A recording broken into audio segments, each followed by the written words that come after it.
Welcome to డి6. This is professor Vinod Kumar. ఇవాళ చాలా ఒక ముఖ్యమైన మనము ఒక ఒక రకంగా మా జాతిలో ఆనిముత్యం. అట్లే కాకుండా ప్రజా వాగ్గేయకారుడు.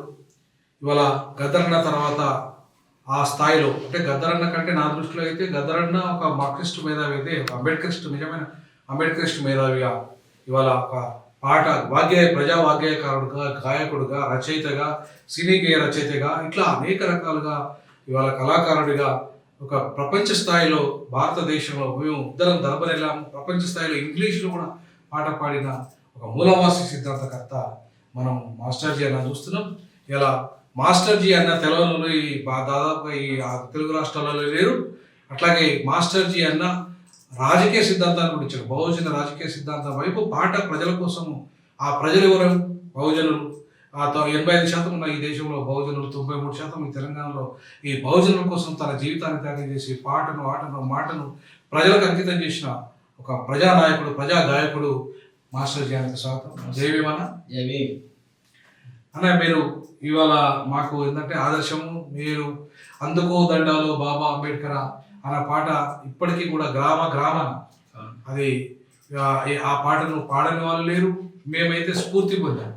తర్వాత ఇంకొకటి, చేతిలో కత్తెమ్మ లేదు, సంఖలో తుపాకీ లేదు, ఒరయ్యో బాపనుడు రాజ్యం ఎట్లా ఏలుతున్నాడు అనే అద్భుతమైన పాట మీరు కాశీరాం గారి మీద పాడిన పాట. ఇది మన అంబేద్కర్ అయ్య రథము నడిపేది కాంక్షీరాము, ఇక ఎట్లా నడవదయ్యో, ఇక ఎట్లా ఎగరేది అయ్యో, 4 కిలోల నీళ్ళు జెండా. అద్భుతమైన పాటలు. అంటే ఇట్లాంటి పాటలు నా జీవితంలో ఒక పెద్ద నేను ప్రతి సందర్భంలో గుర్తు చేసుకునే పాటలు. కాబట్టి ఇవాళ నేనే కాదు, యావత్తు బహుజన సమాజం అంతా కూడా ఇలా స్ఫూర్తినిచ్చిన పాటలు. అట్లాంటి పాటలు రాయడమే కాకుండా పాడడమే కాకుండా ఇలా మూలవాసన సిద్ధాంతం చెప్తున్నారు. నాకు నిన్నగక్క మన ప్రొఫెసర్ ఏక్ తిరుపతి గారు ఆది పురుషుడు అండ్ ఆది ధర్మ అనే పుస్తకము రిలీజ్ అయ్యే సందర్భంగా అక్కడ జరిగిన సభ సందర్భంగా మీరు ఒక అద్భుతమైన ప్రసంగం చేశారు. నాకు అది బాగా నచ్చింది. సో అసలు ఆ ప్రసంగం ఏంది, ఆది ధర్మం ఏంది, మూలవాసన సిద్ధాంతం ఏంది, మీ మాటల్లో వినాలని నేను మా డి6 భావిస్తాను. చాలా సంతోషం నాన్న. ఇంకోటి, నీకు మొట్టమొదలు నేను కంగ్రాచులేట్ చేస్తున్నాను. ఎందుకంటే ప్రయత్నం అనేది చిన్నగా అయినా పెద్దగా ఒక సంకల్పం అనేది మంచి సంకల్పం చేస్తే అది పెరిష్ అవుతుంది, అభివృద్ధి చెందుతుంది. అట్లనే మన ఛానల్ ద్రావిడ ఛానల్ ఏదైతే డి6 డి6 అంటే దాదాపుగా మన తెలంగాణ, ఆంధ్రప్రదేశ్, కర్ణాటక, తమిళనాడు, కేరళ, మన ఫ్రెంచ్ యానం ఇలాంటివన్నీ కలుపుకొని ద్రావిడ రాష్ట్రంగా మీరు ప్రచారం చేస్తున్నారు. చాలా ధన్యవాదాలు. మొన్న జరిగినటువంటి ఏకు తిరుపతి గారి యొక్క పుస్తకం ఏదైతుందో ఆ సభలో ఆయన ప్రతిపాదించినటువంటిదో మరి ఆయన చెప్పిందో లేకుంటే ఆయన ఎట్లా చేశాడో తెలియదు, ఆయన రీసెర్చ్ చేశాను అంటున్నాడు. నా ఉద్దేశం ఏంటంటే ఇక్కడ ఎవరి పిచ్చి కంటే కూడా ఎవరి ఇగో లేకుంటే ఎవరి దుగ్ధ వారికి ఇష్టంగా ఉంటుంది. నా ఉద్దేశం ఏంటంటే ఎవరి దుగ్ధ వారికి ఇష్టంగా ఉంటే పర్లేదు, అది మంది మీద రుద్దకూడదు. మనం యాక్సెప్టెన్స్ ఏంటిదంటే యాక్సెప్టబుల్గా ఉండాలి. ఏదైనా సిద్ధాంతం కానీ మహానుభావులు మన ఆనాటి బుద్ధుల నుంచి మొదలుకొని మార్క్స్ మొదలుకొని అనేక మంది తత్వవేత్తలు ఈ యొక్క ప్రపంచంలో పుట్టారు. వాళ్ళలో ముఖ్యంగా ఏంటంటే మనం మన యొక్క ఈ యొక్క ఆసియా ఉపఖండానికి సంబంధించి మనం తీసుకునే బుద్ధుడు మించినటువంటి ప్రబోధకుడు తత్వవేత్త ఎవరు లేరు. Light of Asia. అండ్ నేను అక్కడ ధర్మం తర్వాత ఈ ఆస్ట్రేలియాకి వెళ్ళినప్పుడు ఆ ఫ్లైట్లో ఏం రాసిందంటే మన ఆడికి ఇక్కడికి వచ్చేటప్పుడు please welcome to India, this is country of Buddha అంటే ఆస్ట్రేలియా ఫ్లైట్. అంటే నా ఉద్దేశం ఏంటంటే అంత యొక్క ప్రపంచాన్ని ప్రభావితం చేసినటువంటి ఆ మహానుభావుడు పుట్టిన నేలలో మనం బతుకుతున్నందుకు వారి వారసత్వంగా వచ్చినటువంటి బుద్ధుడు, పూలే పెరియార్, నారాయణ గురు, బాబాసాహెబ్ అంబేద్కర్, మానిశెట్టి, ఈ మహానుభావులు మనకి ఇచ్చినటువంటి వాళ్ళ చింతన, తాత్విక చింతనని నేను ఏం చెప్తున్నట్టుంటే ఇప్పుడు జరుగుతున్నటువంటి ఏదైతే ఒక భయంకరమైనటువంటి ఒక దాడి, మనువాదుల దాడి అనేది ఎవరి యొక్క రంగంలో వాళ్ళు చేస్తూ ఉన్నారు. మోహన్ భగవత్ కాడికి మొదలుకొని మొన్నటి అనంత శ్రీరామ్ అనే ఒక చిన్న కుర్రోడు, నా దృష్టిలో అయితే కుర్రోడే, వాడికి ఎంత జ్ఞానం ఉండని ఏమన్నా ఉండని రచయితగా, లేకుంటే అతనికి ఉన్నటువంటి ఆ యొక్క సాహిత్యంలో ఉన్నటువంటి గొప్పతనం ఉండొచ్చు కాక, కానీ is not bigger than Ashok Teja కానీ, మన చంద్రబోస్ కానీ, మన డాక్టర్ సి నారాయణ రెడ్డి, వీళ్ళని మించినోడు కాడు. నా ఉద్దేశం ఏంటంటే మాట్లాడేటప్పుడు కాస్త ఈ ప్రపంచంలో ఈ న్యాయం ఏంటిది అన్యాయం ఏంటిదని వివేచన చేసుకుని మాట్లాడాలి. అట్లా ఈరోజు అనంత శ్రీరామ్ పురంధరేశ్వరి ఏమంటుందంటే మన ఒక సభలో మనము అందరం కలిసి హరిజనుల ఇళ్లలో భోజనం చేయాలండి. ఇంకా హరిజన పదం భారతదేశంలో ఉన్న కాన్స్టిట్యూషన్ హరిజన పదాన్ని నిషేధించినటువంటి విషయం కూడా ఆమెకు తెలియదు. నా ఉద్దేశం ఏంటంటే ఎన్టీ రామారావు ఈ యొక్క కీర్తికి అప్రతిష్ట చేస్తుందా. అయితే నా ఉద్దేశం ఏంటంటే ఇక్కడ జరుగుతున్నటువంటి దాడి వెనకాల మతలబ్ ఏంటంటే, ఇప్పుడు అనంత శ్రీరామ్ ఏమంటుండంటే కర్ణుడి కంటే గొప్పడు అర్జునుడు అని అన్నాడు. మొన్నటిదాకా కర్ణుడిని మించినటువంటి దానవేట కానీ దానశీలుడు కానీ, తర్వాత అతనంత యోధుడు కానీ, యుద్ధ నైపుణ్యంలో ఉన్నటువంటి వాడు కానీ ఎవరు లేరని వాళ్ళ యొక్క పురాణాలు, వాళ్ళ యొక్క మహాభారతము దాంట్లో రాస్తే ఆ అబ్బాయి ఏమంటాడంటే కర్ణుని కంటే గొప్పడు అర్జునుడు అనేసి అంటున్నాడు. అది ఎలా గొప్పడు అంటే కూడా చెప్తారు ఇప్పుడు. ఎందుకంటే దే వాంట్ టు అంటే ప్రాపగేట్ ది ఒక సనాతన విదేశీ మనువాద ధర్మాన్ని ప్రచారం చేయడంలో వీళ్ళు ఒక పావులుగా తయారయ్యారు. నా ఉద్దేశం ఏంటంటే దీని గురించి నేను ఏమంటున్నంటే, నేను ఒక దరిదాపుగా 30 ఏళ్ళ పైన నుండి మూలవాసుల సిద్ధాంతం అని చెప్తున్నాను. ఈ భారతదేశానికంటే ఇప్పుడు భారతదేశం ఇంత భారతదేశం కానీ ఒకప్పుడు ఇంత పెద్ద భారతదేశం, జంబూదీపం అన్నారు. దాన్ని మనం మర్చిపోయినా కూడా బ్రాహ్మణులు పెళ్లి మంత్రాలలో బ్రహ్మాండంగా గుర్తుపెట్టుకొని మరుగు చదువుతారు. దక్షిణ దిగ్భాగే జంబూ దీపే భరత వంశే భరతఖండే అని పెళ్లి మంత్రాలు మర్చిపోకుండా చదువుతారు. అయితే ఈ ఏకు తిరుపతి గారు మొన్న తెచ్చిన పుస్తకంలో నాకు బాధాకరమైన విషయం ఏంటంటే, జాంబవంతుడు అంటే ఎలుగుబండి, గోర్లు, కొమ్ములు, కూరలు అన్నిట్లో పెట్టి ఆ యొక్క ముఖ చిత్రాన్ని పెట్టడం అది చాలా బాధాకరమైనటువంటి విషయం. ఇలాంటి ప్రతిపాదన కళలు వచ్చినప్పుడు నేను పెట్టానంటే కళలో రకరకాల కళలు పడతాయి రోజు మనిషికి. అవన్నీ పెట్టాలంటే అసలు మనిషి బయట తిరగలేడు. కాబట్టి నా ఉద్దేశం ఏంటంటే ఏదైనా ప్రపోజల్ చేసేటప్పుడు లేకుంటే ఏదైనా బయటకు తెచ్చేటప్పుడు కొంచెం సమాజాన్ని కూడా దృష్టిలో పెట్టుకొని చేయాల్సినటువంటి అవసరం.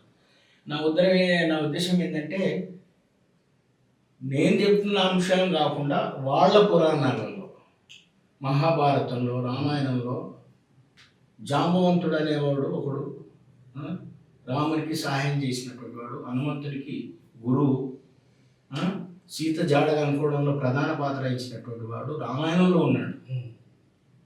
తర్వాత రాముడు చనిపోయి ఉంటాడు. అదే జాంబవంతుడు ఈ జాంబవంతుడు కూడా లేదు, అదే చెప్తున్నాను. ఆ రామాయణంలో ఉన్నాడు. సరైన నిలబడి రాముడు చనిపోయాడు అంటారు, ఆత్మహత్య చేసుకున్నాడని చెప్తా ఉంటారు. కానీ అదే జాంబవంతుడు మళ్ళీ మహాభారతంలో ఉన్నాడు. రాముడు పోయినా కూడా జాంబవంతుడు ఉన్నాడు. కృష్ణుడు యుద్ధం చేసిండు. యుద్ధం చేస్తే అటువంటి వీరాది వీరుడు, శూరాది శూరుడు, ఒక ఈ దేశం మూలవాసి, అతని గురించి మనము అయితే ఒకవేళ ఉంటే మనం ఇంకా దానికి ఇంకా ప్రేరిత చేయాలి ఆ యొక్క అంశాన్ని, ఆయన రూపాన్ని, దాన్ని. సో నా ఉద్దేశం ఏంటంటే బలశాలి యోధుడు. తర్వాత ఏంటంటే నేను చెప్తున్నటువంటి మీరు చెప్పిన అంశం ఏంటంటే భూమి పుట్టినప్పుడు పుట్టినవాడు జాంబవంతుడు. ఆయన తర్వాతనే ఒక 3 స్త్రీలను పుట్టించాడు. వాళ్ళని తనతో అంటే పెళ్లి చేసుకోవాలన్నాడు, వాళ్ళు వ్యతిరేకించారు. అట్లాగే అనేక రకాల అభౌతికంగా ఉన్నది అన్ని వాళ్ళు. ఇప్పుడు మనకి పురాణానికి సంబంధించినటువంటి చాలా పురాణాలు, రకరకాల పనులు, నేను రామాయణ మహాభారతాలకి ఇతిహాసాలు ఉపనిషత్తులు ఎన్ని వచ్చినా కూడా మన ఈ జాంబవ పురాణం చెప్పేటువంటి చిందు భాగవతులు గారు వచ్చిన అద్భుతమైనటువంటి సైన్స్తో సహా ఉండే వాడు వాడు ఒక బ్రాహ్మణుడు ఉంటాడు, ఒకడు మాయగోడు ఉంటాడు, మధ్యలో ఒక బుడ్డను కాడు అంటే వాడు సమన్వయకర్త. లాస్ట్కు ఆ వాద ప్రతివాదనలో ఈ బ్రాహ్మణులు మీరు నాకు బొమ్మర్దులురా, మీరు మాకే పుట్టినరా అని చెప్పేటువంటి స్థాయికి తీసుకొచ్చి ఒప్పిస్తాడు. ఎట్లా అంటే అది సహేతుకంగా అట్లా ఏంటంటానంటే అలాంటి అంశాన్ని దొరలు, పటేళ్ళు, ఆ ఊరి పెద్దలందరూ కూర్చొని వింటారు. జాంబవ పురాణం చెప్పేటప్పుడు ఎంత పెద్ద రెడ్డి అయినా ఎంత పెద్ద రావైనా కూడా ఒళ్ళు దగ్గర పెట్టుకొని ఆ పురాణం అంతా వినేటువంటి పరిస్థితి ఉంటుంది. మళ్ళీ ఆ పాటలు పాడిన వాళ్ళు రాత్రి అంతా అంత అద్భుతంగా తెల్లారి పోయి బిచ్చం ఆడుకున్నా కూడా అటువంటి యొక్క దొరలను సైతం, పటేళ్లను సైతం, ఊరి పెద్దలను సైతం మెప్పించినటువంటి ఆ జాంబవ పురాణాన్ని ఈరోజు ఆధునీకరించి నేను దాన్ని ఆ సనాతన ధర్మానికి సంబంధించినటువంటి ఏదైతే అందులో ఇన్కల్కేట్ చేసారో, అందులో ప్రక్షిప్తాలు ఉన్నాయో వాటిని ఇవి ఎన్ని అబద్ధాలు ఏవి కరెక్ట్ అని చెప్పడానికి మనం పురాతన ధర్మ ప్రచార సభ అని ఒక ప్రచారం చేయడానికని ఒకటి కళామండలి తరఫు నుంచి పెట్టాం.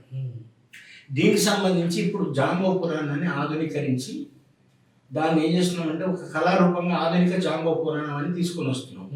దీంట్లో సైన్స్ అంటే నా ఉద్దేశం ఏంటంటే అతను మొట్టమొదటి సైంటిస్ట్ భారతదేశంలో ఎవరైనా ఉన్నట్టే అతను శివుడు. ఎందుకంటే ఏ ఆధారంగా నేను చెప్తాను నేనండి. నేను చెప్తున్నప్పుడు దాంట్లో ఒక మనుషులని లేకపోతే వాళ్ళ తత్వాన్ని రెండుగా విభజించవచ్చు. మన భారతదేశం మన పురాణాల్లో దీని ప్రకారంగా జనవాదులు, మనవాదులు. జనవాదులు అంటే ఎవరంటారంటే ఈ దేశంలో పుట్టి పెరిగి ఈ గడ్డకు అనేక సేవలు అందించి, లేకుంటే తత్వశాస్త్రాలను కనుక్కొని, లేకుంటే మీ రామాయణ మహాభారతాలు రాసి మీ సంపదను సృష్టించి, లేకుంటే ఆనాటి హరప్ప, మొహంజదార నగరాలను నిర్మించినటువంటి వాళ్ళు జనవాదులు. మనువాదులు అంటున్నంటే బయట దేశంకి వెళ్ళంటే ఎక్కడైతే అక్కడ ఉత్తరాసియా యూరోప్ నుంచి ఈ దేశానికి మైగ్రేట్ అయ్యి తిండి లేక తిప్పల నుండి తమ యొక్క పశువులకు గాసం లేకుంటే వెతుక్కుంటా వస్తున్నప్పుడు అద్భుతమైనటువంటి, ఇప్పుడు అమెరికా అంటున్నట్టు మన అట్లా మన దేశాన్ని సింధు నగరి చరిత్రను చూసి చాలా ఆశ్చర్యచకితులైనటువంటి ఆ ఆర్యులు, వారి సంతతి వాళ్ళు ఇక్కడనే అడ్డేస్తేనే మనం బతుకుతాం, హాయిగా ఉంటుందని చెప్పి ఇక్కడ ఉండడానికి వాళ్ళు ఉన్నటువంటి వాళ్ళు మనువాదులు. ఈ మనువాదాన్ని అనుకోవడానికి కూడా కారణం ఏంటంటే ఎప్పుడైతే ఈ దేశంలో కాలు పెట్టి ఇక్కడ ఉన్న సకల సంపదలు, నదీ నదాలు, పంటలు, పాడి పంటలు చూసి ఇక్కడైతే మేము హాయిగా బతకవచ్చు అనుకున్నటువంటి పరిస్థితులలో వాళ్ళు ఇక్కడి జనాలని ఎప్పటికీ మేము బయటికి వెళ్ళి బతుకొచ్చినామని చేసి ఎప్పుడైనా అంటారేమో, మమ్మల్ని వెళ్ళగొడుతారు అంటారు అనేసి ఒక విషయాన్ని గమనించినటువంటి వాళ్ళు ఫస్ట్ ఏం చేశారంటే ఇక్కడ ఈ దేశం మూలవాసుని బానిసలుగా మార్చుకోవాలి, భావదారిద్ర్యంలోకి వీళ్ళని నెట్టేయాలంటే ఏం చేసిందంటే అక్కడ ఉన్నటువంటి బాగా తెలివి ఆలోచన పడ ఏం చేసినట్టు ఏమిటో మీరంతా ఇంత నల్లగా ఉన్నారు, ముక్కు దెబ్బడం ఉంది, పొట్టిగా ఉన్నారు అంటున్నంటే చేంజ్ ఆఫ్ వాల్యూస్, విలువల మార్పిడిని వాడు తన యొక్క మనువాదానికి సంబంధించినటువంటి, ఇప్పుడు మనువాదం అంటుంది, పూర్వం అది స్మృతుల కింద ఉండేది. పరాచర స్మృతి, నారద స్మృతి, యజ్ఞవర్గ స్మృతులు. ఈ స్మృతులు అంటే చట్టాలు. అటువంటి ఆ చట్టాలని పెట్టుకుంటూ వచ్చిందంట. మొట్టమొదలు పెట్టినటువంటి ఎవడైతే ఉన్నాడో వాడు ఏం చెప్పాడంటే, ఇప్పుడు అడిగాడు, అయ్యా మరి నేను ఇట్లా ఎందుకున్నానంటే నేను చూడ ఎంత అందంగా ఉన్నాం, అందగాలం, అరవింద దళాయదాక్షరం, తెల్లటి వాళ్ళు అనేసి. అయితే దీనికి సంబంధించినటువంటి దాన్ని కూడా పురాణాలలో శివుడు అనేవాడే దేశం మూలవాసి, వాడు చామన సాయం ఉన్నటువంటి వాడు ఏంటంటేనంటే ఈ దేశానికి సంబంధించినటువంటి భౌతికవాది, సైంటిస్టు, తర్వాత అతను ఒక అగ్రికల్చరిస్టు, అతను ఒక పెద్ద ఆర్టిస్ట్ కాదు, ఇతను సైంటిస్టు, అగ్రికల్చరిస్టు, ఇంజనీర్. ఒక అద్భుతమైనటువంటి భగీరథ నది లాంటి దాన్ని, అంటే భగీరథ అంటే గంగా నదికి నీటికి అడ్డుకట్ట వేసి పంటలు పండించడానికి, ఈ దేశం మూలవాసులు బతకడానికి అన్ని ఏర్పాట్లు చేసినటువంటి మహానుభావుడు. తర్వాత వాళ్ళని మనం ఏమనాలంటే వాళ్ళు మనువాదులు. వాళ్ళు ఏంటంటే మనోళ్ళు సైంటిస్టులు అయితే వాళ్ళు ఆర్టిస్టులు, నాటకాలు వేసేవారు. మనవాళ్ళు భౌతికవాదులు అయితే వాళ్ళు భావవాదులు. మనవాళ్ళు ఏంటంటే సంపాదిత ప్రతిభ కలిగిన స్వయంగా విషయాలను కనుక్కొని స్వయంగా వాళ్ళు దాన్ని నిర్మాణం చేసినటువంటి వీళ్ళు ఏంటంటే వీళ్ళు ఆపాదించుకుంటారు. ఇప్పుడు నువ్వు ఒక బ్రహ్మాండమైనటువంటి అంశాన్ని చెప్పినావు అనుకో, బ్రదర్ వినోద్ గారు మీరు ఆ విషయం చెప్పారు, చాలా బాగా చెప్పారు, ఇది మరొకసారి చెప్పండి అంటాడు. అన్నకు నువ్వు అన్నీ చెప్తావు, ఎక్సైట్మెంట్ ఇప్పుడు చెప్పేస్తావు. చెప్పిన తర్వాత దానికి 2 ఈకలు తోకలు తగ్గించేసి దిస్ ఇస్ మై అంటే కాన్సెప్ట్ అంటే చెప్తారు అన్నమాట. వాళ్ళకి అసలు తెలియదు, they are the copy masters అనమాట. వాళ్ళు ఎప్పుడైనా కూడా దేశ మూలవాసులు ప్రపంచంలో ఉన్నటువంటి భేదాలకు సంబంధించినటువంటి అంశాలను దొంగిలించి మన దగ్గర కూడా ఒక మహానుభావుడు ఉన్నాడు. నా పాటలన్నీ తీసుకొని వాళ్ళ యొక్క పుస్తకాలు చిన్న పుస్తకాలు రాసేసి ఉస్మానియా యూనివర్సిటీ ప్రొఫెసర్ ఒక ఆయన మహానుభావుడు. నా పుస్తకాలు నా పాట ఎందుకు కూడా నిన్నోడు ఎంత ముందు కూడా అంటే గుణమాల్సం తింటే ఎంత మంచిగా ఉంటుందని చెప్పాడు. ఇదే ధర్మం అన్న అని పాట పాడితే అది వైఏఎం నాట్ హిందూ అని రాస్తాడు. ఇట్లాగా కాపీ మాస్టర్లు అంటారంటే ఈ దొంగలలో కూడా ఎట్లా ఉంటారు అంటే వీళ్ళు రాయల్ థీఫ్స్ అనమాట, రాయల్ దొంగలు అనమాట. కనబడరు వీళ్ళు. నాకు ఇప్పుడు ఇంగ్లీష్ రాదు, దానికి నేను ఏదో వాగినా ఇంగ్లీష్ రాసుకుంటే అంటానని చెప్పేసి పోజు కొడుతూ ఉంటారు. ఇట్లా అసొంటి వాళ్ళని ఎదుర్కోవడానికి సంబంధించిన బుద్ధుడు మొట్టమొదటిసారిగా మనకు ఒక తాత్విక చింతన ఎటువంటిదంటే హేతుబద్ధమైంది, సైన్స్తో కూడుకున్నది, దానికి సంబంధించినటువంటి అన్ని ఒక సైన్స్ ఆధారంగా చేసుకొని ఒక తాత్విక చింతనను తీసుకొచ్చాడు. త్రిశరణ, పంచశీల, దశపారమితాలు ఇవన్నీ కూడా అటువంటి దాన్ని నాశనం చేయడానికి. అంటే మీకు పూర్వం నుంచి కృష్ణుడు రాముడు కంటే ముందు విష్ణు అనే పుట్టాడు. ఆ విష్ణు గర్భం నుంచి విష్ణు గర్భంలోకి ఒక తామరపు వెళుతుందంట. అది కూడా ఎట్లా వస్తుంది తామరపు, అది తెల్ల తామరపు, నల్లది కాదు ఎర్రది కాదు. తెల్లదంటే మేము వైట్ పీపుల్ అది చెప్పడానికి దానికి ఒక మన ఏంటంటే దానికి సింబాలిక్గా పెట్టారు. తెల్ల తామర పూలకి వెళ్ళి పుట్టిరట అంటే ఇట్లా చెప్పేటప్పుడే. అట్లాగే ఈ నల్లవాళ్ళు అనే దానికి వీళ్ళని అంతం చేయడానికి, ఈ దేశంలో వాసం సప్రెస్ చేయడానికి నల్లది 4 విషాలు తక్కువ, నలుపు 4 విషాలు తక్కువ అంటున్నంటే నువ్వు బలిస్తే నల్లవాడిని బలియాలి పూర్వం. తర్వాత వాడి మనుషులు చంపకూడదంటే వాడు ఏం చేసిండు, పశువులను చంపాలి, జంతువులను. అంటే దున్నపోతుల్ని నల్లవాటిని చంపాలి, నల్ల కోడిని చంపాలి, నల్ల గొర్రెని చంపాలి. ఈ నల్ల నల్ల నల్ల అనే దానికి సర్పయాగం అనేది ఒకటి ఉంది మీకు మహాభారతంలో. సర్పయాగం అంటే ఎవరు? మన ఈ దేశం మూలవాసులైనటువంటి నాగాజాతికి సంబంధించినటువంటి ద్రావిడులకు సంబంధించినటువంటి వాళ్ళని సర్వనాశనం చేయడానికి ప్లాన్ ప్రకారం వాళ్ళు మండలాలు వేసి కాల్చారు. తియోలి, సాధుపూర్, బెల్చిలో మనల్ని ఎట్లయితే కాల్చారు అట్లా వందలాది మందిని అట్లా సర్వనాశనం చేసి కాల్చారు. దాన్ని మళ్ళీ ఒక పురాతనంగా లేకుండా ఒక ధర్మంగా లేకుండా దాన్ని ఒక విషయంగా చెప్పడానికి సర్పయాగం అంటే చెప్పుకుంటూ వచ్చారు. సర్పయాగం చేసాం మేము.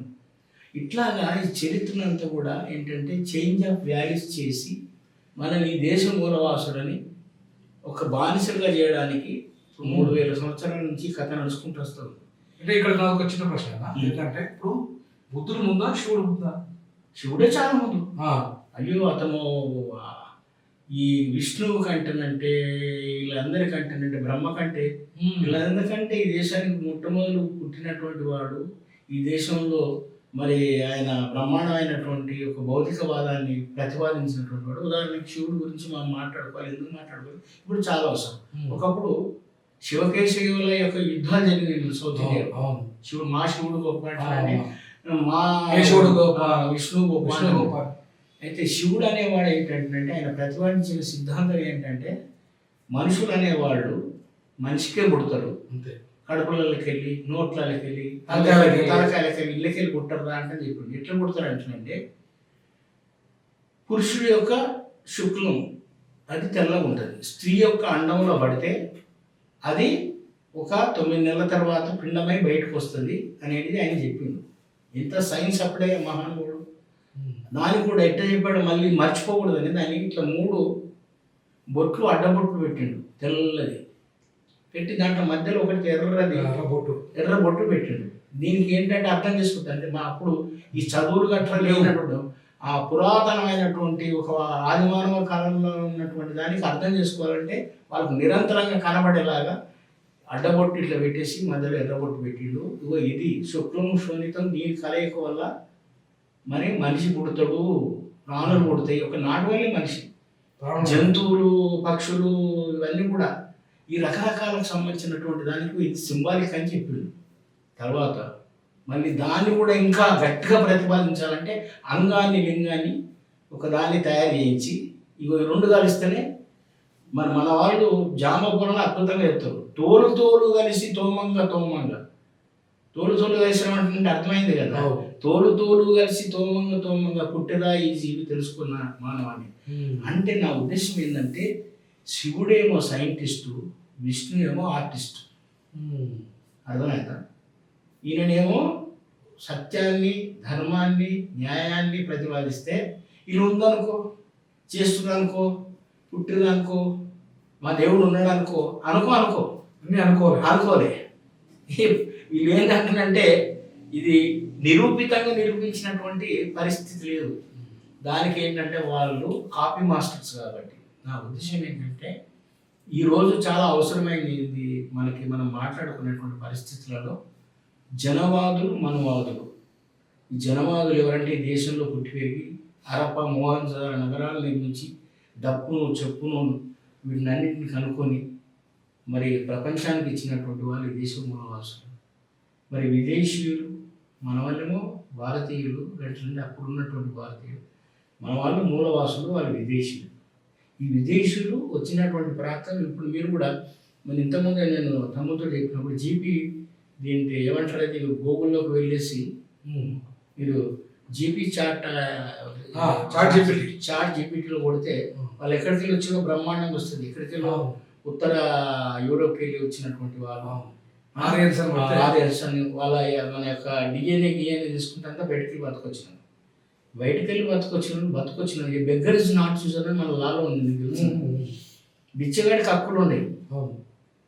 వాడు బతిని అడుకుంటే మనకి ఇష్టం ఉంటే పెడతారు, లేకుంటే. కానీ వాడు ఏం చేసిందంటే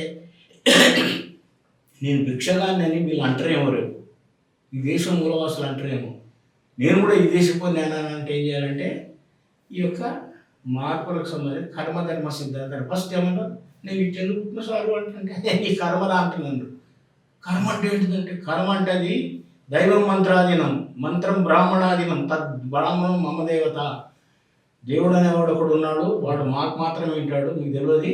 మేమేం చెప్తాం అది చేసినట్టయితే మీకు ఆ దేవుని కానీ మీకు చూపెట్టగలుగుతాం. తర్వాత చనిపోయిన తర్వాత, బతుకున్నప్పుడు కూడా కాదు. తర్వాత ఈ దానికి సంబంధించినటువంటి మరి అది కర్మ అంటే ఏంటి సార్? కర్మ అంటే ఎట్లుంటుంది అంటే కర్మ అంటే ఒక గీడ రాసి ఉంటుంది కదా అన్నారు. గాట రాసి ఉంటుంది. మరి గీడని ఎందుకు రాసేసారు? ఇంకా బొడల వీళ్ళకి రాయొచ్చు కదా, మా కర్మకి ఇట్లని నేను బాధపడుతున్నాం, మాకు తిక్కరోజు నరికేసుకుంటుంటే బిడ్డ మీరు అట్లా చేస్తారని గీడ రాసిండు బ్రహ్మ. ఇక్కడ కొట్టుకోలేదు కదా మీరు, ఎంత కోపం మంచిలో కొట్టుకుంటే చచ్చిపోతారు. కాబట్టి ఆడ రాసినాం అనుకో, ఆడ రాస్తే నరికేసుకుంటే పోతుంది అది.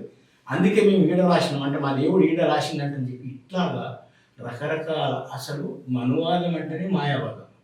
ఈ మాయావాదాన్ని ఇప్పటి ప్రచారం చేస్తున్న క్రమంలో దానికి అవుట్డేట్ అయిపోగానే కొత్త దేవతలను పెట్టేస్తారు.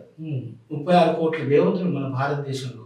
36 కోట్ల మందికి అవుట్డేట్ అయిపోయిననుకో, సత్యసాయి బాబా మళ్ళీ కూడా వస్తారు, ఆ అమ్మలు వస్తారు, అయ్యలు వస్తారు, ఇప్పితోటి ఉన్నటువంటి బాబాలు వస్తారు.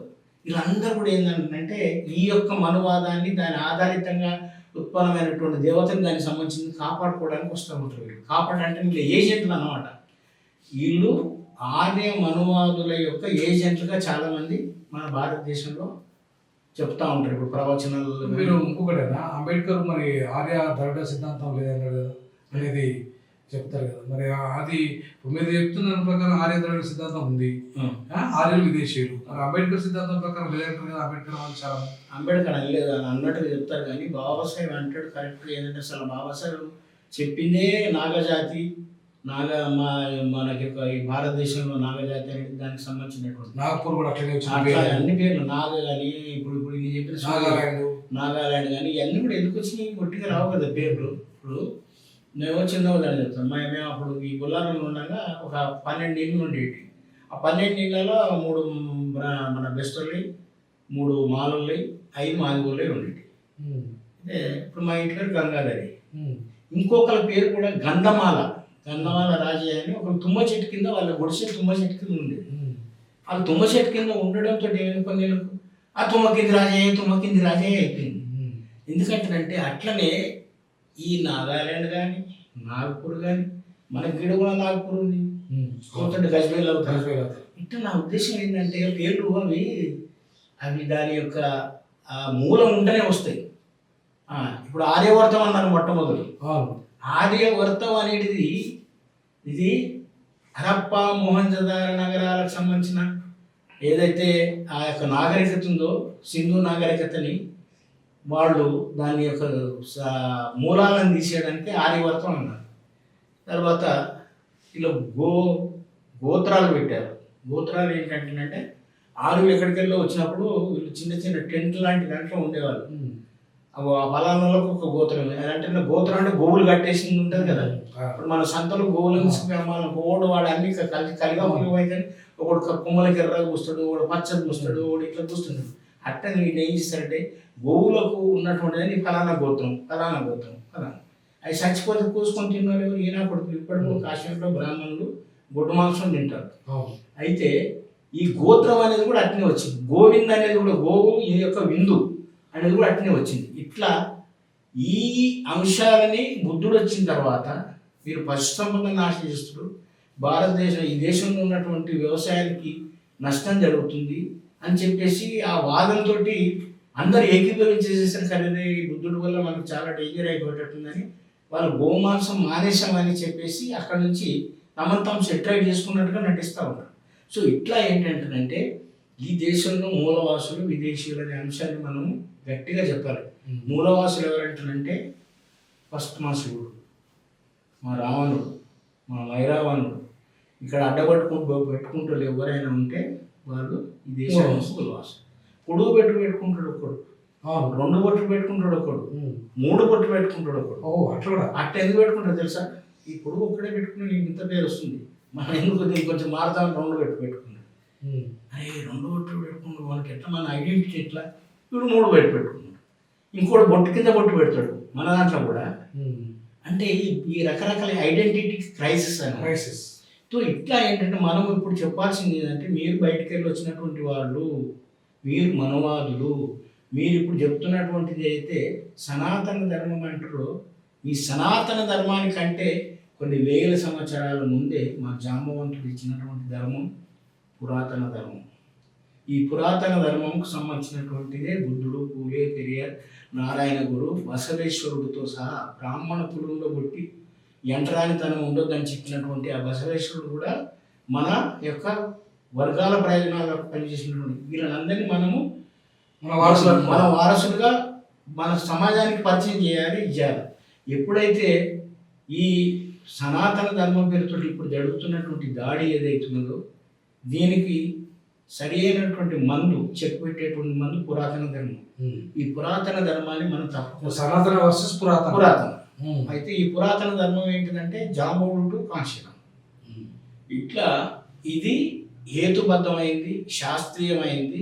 ఇది ఒక సైన్స్ మీద ఆధారపడ్డది. అది మోసపూరితమైంది, మాయావాదం, అదంతా ఫిక్షన్. అట్లుందనుకో, ఇట్లుందనుకో, ఇట్లా చేసుకో, అట్లా అని చెప్పేది. అంటే దానికి అనుకోనిది. ఇది ఫక్త్ ఎవిడెంటికల్ ఒక థీరీ అనేది మనది భారతదేశ మూలవాసులకు సంబంధించింది. మనం ఎప్పుడైతే ఈ దేశం మూలవాసుల యొక్క అస్తిత్వం ఉండాలి, మనము ఈ దేశాన్ని మనం పరిపాలించాలంటే ఈ దేశానికి సంబంధించినటువంటి ఆ సిద్ధాంతాన్ని, ఆ అస్తిత్వాన్ని హరప్ప మొహంజదారో నగరాల నుంచి మొదలుకొని మన తమిళనాడులో ఉన్నటువంటి మన ద్రావిడ యొక్క కల్చర్కి సంబంధించినటువంటి లక్కీగా నాకు సంతోషకరమైన విషయం ఏంటంటే ఇప్పుడు స్టాలిన్ బ్రహ్మాండంగా హరప్ప మొహంజదారో నగరాలలో ఉన్నటువంటి దాన్ని డీకోడ్ చేయగలిగితే Decode చేస్తే. 18 కోట్లు ఇస్తాను. చాలా అప్రిషియేటింగ్ అండ్ నాకు చాలా సంతోషం ఎవరైనా చేయగలిగితే నిజమైనటువంటి ఒక గొప్ప అవును. ఇప్పుడు సైన్స్ అండ్ టెక్నాలజీ బాగా ఆర్టిఫిషియల్ ఇంటెలిజెన్స్ కూడా వచ్చింది కదా, వచ్చింది కాబట్టి డీకోడ్ చేసే స్కోప్ ఉంది. ఉన్నది. కాబట్టి ఏంటంటే ఇప్పుడు ఆ దాన్ని కూడా మనం ఆయనకి ఎంకరేజ్మెంట్ చేయాలి. వెళ్దాం. So, ఆయన కూడా అట్లానే దానికి సంబంధించి దానికే ఈ T6 ఛానల్ అంటే ద్రవిడ ఛానల్, అదే. దక్షిణాది ఛానల్. ఓకే. ఇట్లాంటి ఫిలాసఫీనే ముందు తీసుకుపోవడానికే ఇది పెట్టాం. సూపర్ నాన్న. అయితే ఇక్కడ మన ఫస్ట్ ఈ యొక్క చర్చ మొదలైంది ఏంటంటే ఆది జాంబవుడు ఆది ధర్మం అనే దాని మీద మనకు చర్చ మొదలైంది. నా ఉద్దేశం ఏంటంటే దాంట్లో ఉన్న వాటిని మంచిని అంటే వాస్తవాలను మనం స్వీకరించాలి. అవును. అధిభౌతికంగా ఉన్నటువంటి భౌతికవాదం అన్నది అధిభౌతికవాదం అనేది అది అది ఆర్యులది, మనవాదులది, మాయవాదులది. మనం దీన్ని మనం పరిష్కరించి ఈవెన్ చార్వాకులు, లోకాయుతులు కూడా లోకాయుతులు, చార్వాకులు, ఆనందికులు, బుద్ధుడు వీళ్ళందరూ కూడా భౌతికవాదులే కదా వీళ్ళందరూ. సో మనము ఈ విషయాలని మన జనాలకు ఎక్కాలంటే దీనికి ముఖ్యంగా కల్చరల్గా చేయాలి. కల్చరల్గా చేసి ఈరోజు రాజ్యానికి అధికారంలోకి వచ్చినటువంటి వాళ్ళు ఆర్ఎస్ఎస్, దానికి సంబంధించినటువంటి వాళ్ళు తీసుకున్నటువంటి ఆయుధం కల్చర్. ఆట మాట పాట ద్వారా ఒక గంట సేపు వాళ్ళ సమాజాన్ని మొత్తం ఆ యొక్క ఆర్య సిద్ధాంతాన్ని, మనువాదాన్ని, లేకపోతే సనాతన ధర్మాన్ని ఎక్కించడానికి వాడుకుంటున్నాం. మనం ఆ దిశగా చేయగలగాలంటే ఫస్ట్ ఐక్యత కావాలి మనం. ఇప్పుడు నీకున్నటువంటి దాన్ని, నీకున్న గొప్పతనం చెప్పాలి కానీ నీకున్న మైనస్ పాయింట్ ఎక్కడ చెప్పకండి దయచేసి. నా ఉద్దేశం, నా గురించి ఏమైనా ఉంటే చెడు. అదే మీరు మనవాదులు ఏం చేస్తారు, ఏమిటయ్యా మీరుడు అట్లా గాడిలాగా వాడి అన్నాం అనుకో. ఒక గాయకుడు మంచిగా మనోడు వాడిని ఏం చదువు రాదు, బాగా పాడుతున్నాడు, ఆయన చదువు కూడా రాదు పోయి. ఇప్పుడు అందశ్రీ లాగా ఏం చదువు రాదు, ఇంత బ్రహ్మాండంగా పాటలు రాసి అన్నాం అనుకో అంటే నన్ను పెదిరి విరుస్తారు. కానీ ఆడికి అట్లా ఉంటే ఒక గార్ధవ రాగం ఇచ్చింది అనుకో, గాడిలాగా నీళ్ళేంటి ఏదో పాపం వాడు బతుకుతారు, కనీసం అడిగతనంగా చెప్పుకొని బతుకుతారు అంటున్నట్టే ఎంకరేజ్ చేస్తారు వాళ్ళు లోపల ఉన్నటువంటి మైనస్ పాయింట్స్ని బయట వాళ్ళు విమర్శించకుండా దాన్ని కప్పి పెడతా ఉంటాం. సో మనం కూడా కొన్ని ఆ విషయాలు కూడా మనం స్వీకరించాల్సింది.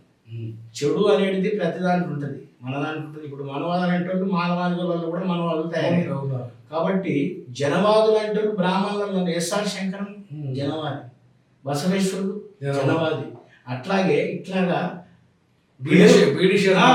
ఇప్పుడు వాళ్ళు ఆ కులంలో పుట్టినా కూడా ఇది అన్యాయం జరిగింది, ఈ సమాజానికి మనం అన్యాయం చేసే న్యాయం చేయాలని బ్రాహ్మణులు, క్షత్రియులు, వైశ్యులు చాలా మంది కలిసి వస్తా ఉన్నారు జనవాదులు.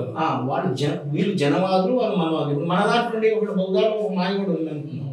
ఆ మాదిగూడు మన జాతి ద్రోహం చేస్తున్నాడు అనుకున్నాం. వాళ్ళని నిర్దాక్షిణ్యంగా పంపాలి. ఇది నా ఉద్దేశం. అందుకోసానికి నేను ఏమంటున్నంటే ఇక్కడ సమాజ హితం కోసం పనిచేస్తున్న వాళ్ళు మనుషులు. ఆ మనుషులల్లో ఇగో వీళ్ళు మనవాదులు. సమాజ హితం పేరు మీద కూడా మనవాదాన్ని, ఆర్ఎస్ఎస్ సిద్ధాంతాన్ని, బీజేపీని బలపరిచింది అనుకో, వాళ్ళని ఇద్దరు పెట్టాలి. అందుకే వివేకానందుడు ఒక మంచి మాట అన్నాడు, you must be very conscious and విజిలెంట్గా ఉన్నాం అన్నాడు. విజిలెంట్గా లేవనుకో నేను పండుకుంటే పనులు మాయం చేసేసి కాబట్టి నన్ను విజిలెంట్గా ఉండాలి. అందుకోసానికి కొద్దిగా మన సమాజాన్ని ఒక గంట నువ్వు నీ యొక్క ఈ ఛానల్ వల్ల ఒక గంట సేపు నీ సమాజాన్ని చైతన్యం చేయడానికి పెట్టు. చైతన్యం చేయడానికి. తర్వాత నాకునే పాటలు వస్తాయి, నేను పాటల్ని సమాజాన్ని చైతన్యం కోసం చేయాలి. అది దానికి ఒక ప్రయోజనం ఉంటుంది. లేకపోతే నాకు సాహిత్యం వస్తుంది, ఒక చిత్ర లేఖనం చేయడానికి వస్తుంది అనుకో, అది సమాజాన్ని మేలుకొల్పాలి, హితంగా ఉండాలి అనే దానికి ఎవరైతే కేటాయిస్తారో వాళ్ళే జనవాదులు. సమాజాన్ని మోసం చేయడానికి, సమాజాన్ని బస్టు పట్టించడానికి, సమాజాన్ని అడ్డుపెట్టి అమ్మేసుకోవడానికి ఎవరైతే చేస్తారో వాళ్ళే మనవాదులు. వాళ్ళు ఏ కులమైనా కానీ ఇది మనం ఖచ్చితంగా డిమార్కేషన్ చెప్పాలి. తర్వాత ఇంకోటి మనకి ఇక్కడ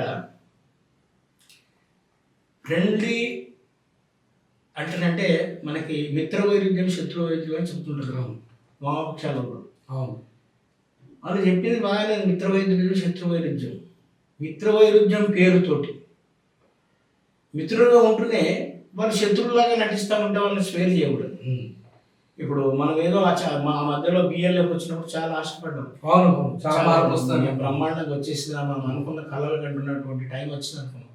కానీ మరి ఎందుకు వాళ్ళు ఇమీడియట్ ఎందుకు వెళ్ళిపోయేసి no nothing doing, we have to close this shop అంటున్నారు అనేసి. అట్లా నా ఉద్దేశం ఏంటంటే ఎందుకు అట్లా చేస్తున్నట్టే అక్కడ కూడా ఎవడో మనవాది ఉన్నాడు, అక్కడ ఆ మనవాదాన్ని కూడా ఇన్కల్కేట్ చేసింది అనేది మనం చెప్పాల్సిన అవసరం ఉంది సార్. సో ఇట్లా మీ ఉద్యమంలో మీరు అంటే విన్ విన్ సిద్ధాంతం లాగా వైస్ వర్సా. ఇప్పుడు వినోద్ చేస్తున్న ఒక ఛానల్ పెట్టాడు, ఆయనని ఎంకరేజ్ చేద్దాం. మాస్టర్జీ పురాతన ధర్మం గురించి, సనాతన ధర్మం మీద ఎట్లా వాళ్ళు మోసం చేస్తున్నారు చెప్తున్నారు, దాన్ని మనం ఎంకరేజ్ చేయాలి.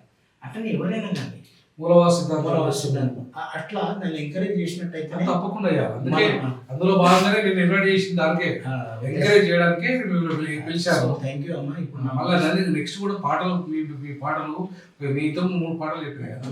ఆ పాటల పాటలతో పాటు మనం నెక్స్ట్ వెళ్దాం. నెక్స్ట్ పాటలతో పాటు ఇప్పుడు కొత్తగా సాంగ్ ఎప్పుడో రాసిన పాట, అది అద్భుతంగా మాదిగ జాతికి జయ అని వస్తుంది ఒక పాట. అది నేను బహుశా 20 ఏళ్ళ క్రితం రాసిన పాట. ఏదంటే డప్పులతో ధ్వనిహారము గట్టి జగతికి రక్షణనిచ్చిన జాతి, చెప్పులను పాదాలకు చుట్టి ప్రగతిని పరిగెత్తించిన జాతి, మట్టిని దొవ్వి మనులను తీసిన మాదిగ జాతికి జై, మట్టిని దొవ్వి మనులను తీసిన మాదిగ జాతికి జై. మాదిగ జాతే ఆదిగ జాతి, ఆదిగ జాతే అచ్చం జాతి, ప్రేమిస్తే ప్రాణాలను ఇచ్చి ద్వేషిస్తే వాటు పిరిదీసి, జబ్బను ధరిచి అబ్బను దింపే ఆదిగ జాతికి జై, జబ్బను ధరిచి అబ్బను దింపే ఆదిగ జాతికి జై. ఈ పాట త్వరలోనే రిలీజ్ కాబోతున్నాం. ఈ పాట అంటున్నాను మనోళ్ళందరూ విన్నోళ్ళు అంటారంట, ఇది ఒక జాతీయ గీతంలాగా జాతీయ గీతంగా అవుతుంది అనేసి అంటారంట. అయితే మనం దాన్ని త్వరలోనే జస్ట్ రేపే ఉన్నట్ల ఒక పెద్ద ఎత్తున రిలీజ్ ఫంక్షన్ పెట్టారండి. అటువంటి దానికి మన ఛానల్ మీరు అందరూ అది సంగతి బాగా మనం పాపులర్ చేద్దాం. అది సంగతి. సో చాలా ధన్యవాదాలు. మీకు మీ విలువైన సమయాన్ని కేటాయించి అద్భుతమైన మెసేజ్ ఇచ్చారు.